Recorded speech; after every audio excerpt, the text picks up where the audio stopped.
Infrastruktur adalah struktur politik pemerintahan yang berkaitan dengan lembaga-lembaga negara yang ada serta hubungan kekuasaan antara lembaga satu dengan yang lainnya. Contoh, adanya aturan yang mengatur hubungan antara lembaga negara yang jelas dalam sistem politik. Komponen yang ada di lembaga substruktur: eksekutif, presiden; legislatif, DPR, MPR, DPD; yudikatif, MA, MK, dan KY. Infrastruktur politik berbeda dengan substruktur yang merupakan lembaga-lembaga negara. Kalau infrastruktur berupa lembaga-lembaga kemasyarakatan, sementara pengertian dari infrastruktur adalah segala sesuatu yang berhubungan dengan lembaga-lembaga kemasyarakatan yang dalam aktivitasnya dapat mempengaruhi, baik langsung atau tidak langsung, lembaga-lembaga negara dalam menjalankan fungsi serta kekuasaannya masing-masing. Fungsi infrastruktur politik: pendidikan politik, menyatukan kepentingan yang beraneka-ragaman, menyalurkan segala aspirasi dan pendapat warga negara, menyeleksi kepemimpinan dengan menyelenggarakan pemilihan pemimpin. Komponen-komponen dari infrastruktur politik: partai politik, golongan kepentingan, alat komunikasi politik, golongan penekanan, tokoh politik. Lembaga-lembaga negara Republik Indonesia menurut UUD NRI tahun 1945. Apa saja sih lembaga-lembaga negara RI menurut UUD NRI tahun 1945? 1. Presiden, pemegang kekuasaan pemerintahan menurut Undang-Undang Dasar Negara Republik Indonesia, merupakan kepala kekuasaan eksekutif dalam negara, mempunyai kekuasaan untuk menetapkan peraturan pemerintah. Menurut Undang-Undang Dasar Pasal 4 Ayat 1, segera pelaksanaan pemerintahan tergantung kepada Presiden, tetapi tetap dibatasi oleh Undang-Undang Dasar 1945. Memiliki kekuasaan untuk memberi grasi dan rehabilitas dengan pertimbangan MA. Memiliki kekuasaan untuk memberi amnesti dan abolisi dengan pertimbangan DPR. Syarat untuk menjadi presiden dicantumkan dalam ketetapan MPR 1999 pasal 1. Seorang presiden wajib melaporkan seluruh kekayaan, berhak mengajukan RUU kepada DPR, mengangkat duta dan konsul dengan pertimbangan DPR. Presiden bersama-sama DPR menjalankan legislative power. 2. MPR. Pada periode 2014 sampai 2019, jumlah anggota MPR 692 dengan rincian 560 anggota DPR dan 132 anggota DPD. Dipilih melalui pemilihan umum. Berwenang mengubah dan menetapkan undang-undang dasar, melantik presiden dan wakil presiden, dan hanya dapat memberhentikan presiden dan wakil pada masa jabatannya.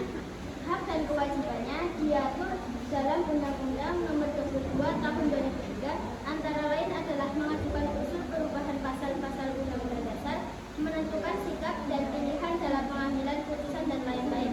Kewajiban anggota MPR mengamalkan Pancasila, melaksanakan peranan sebagai wakil rakyat dan wakil kota, melaksanakan Undang-Undang Dasar 1945 dan peraturan perundang-undangan, melaksanakan Undang-Undang Dasar 1945 dan peraturan perundang-undangan, menjaga keutuhan negara kesatuan Republik Indonesia dan kerukunan nasional, mendahulukan kepentingan negara di atas kepentingan pribadi, kelompok, dan golongan.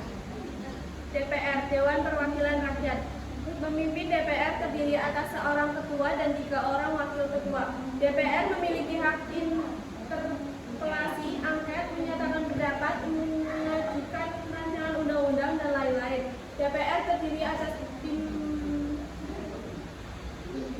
pimpinan DPR, Badan Musyawarah, komisi-komisi, Badan Urusan Rumah Tangga, Badan Kerjasama Antar Parlemen, dan panitia-panitia khusus. Tugas dan wewenang DPR: membahas dan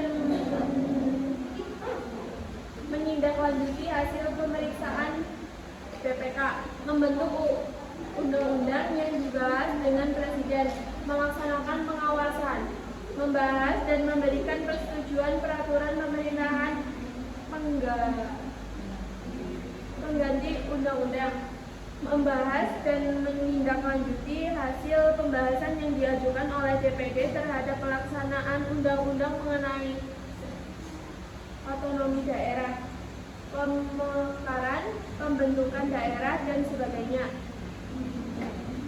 4. DPD, Dewan Perwakilan Daerah, terdiri atas wakil-wakil daerah provinsi. Setiap provinsi ditetapkan 4 orang anggota DPD. Keanggotaan DPD diresmikan dengan keputusan Presiden. Pimpinan DPD terdiri atas 1 ketua dan maksimal 2 wakil. MA, Mahkamah Agung, terlepas dari pengaruh kekuasaan pemerintah dan pengaruh lainnya, memberikan pertimbangan hukum pada Presiden dalam permohonan gerasi dan rehabilitasi, merupakan lembaga negara yang bertugas melaksanakan kekuasaan kehakiman, bertugas dan berwenang memeriksa dan memutus permohonan kasus sengketa, kewenangan mengadili, dan lain-lain. 6. MK, Mahkamah Konstitusi, mengadili pada tingkat pertama dan terakhir, di mana putusannya bersifat final untuk menguji undang-undang terhadap Undang-Undang Dasar, memutus pembubaran partai politik, dan lain-lain. Terdiri atas 9 anggota hakim konstitusi yang ditetapkan oleh Presiden, 3 orang oleh Mahkamah Agung, 3 orang oleh DPR, dan 3 orang oleh Presiden. Ketua dan wakil ketua Mahkamah Konstitusi dipilih dari dan oleh hakim konstitusi. Harus memiliki integritas dan kepribadian yang tidak tercela, adil, menguasai konstitusi dan ketatanegaraan, serta tidak merangkap sebagai pejabat negara. 7. BPK, Badan Pemeriksaan Keuangan, bertugas untuk memeriksa pengelolaan dan tanggung jawab keuangan negara. Tugas, kewajiban, dan wewenang BPK diatur oleh Undang-Undang Nomor 5 Tahun 1973 Pasal 2. Berkedudukan di ibu kota negara dan memiliki perwakilan di setiap provinsi. Berbentuk dewan yang terdiri atas seorang ketua merangkap anggota, seorang wakil ketua merangkap anggota, dan 5 orang anggota. Anggota BPK diangkat oleh Presiden selaku kepala negara atas usul DPR. KY, Komisi Yudisial, bersifat mandiri yang berwenang mengusulkan pengangkatan hakim agung, mempunyai wewenang lain. Udah 5 menit di lepas sipatnya.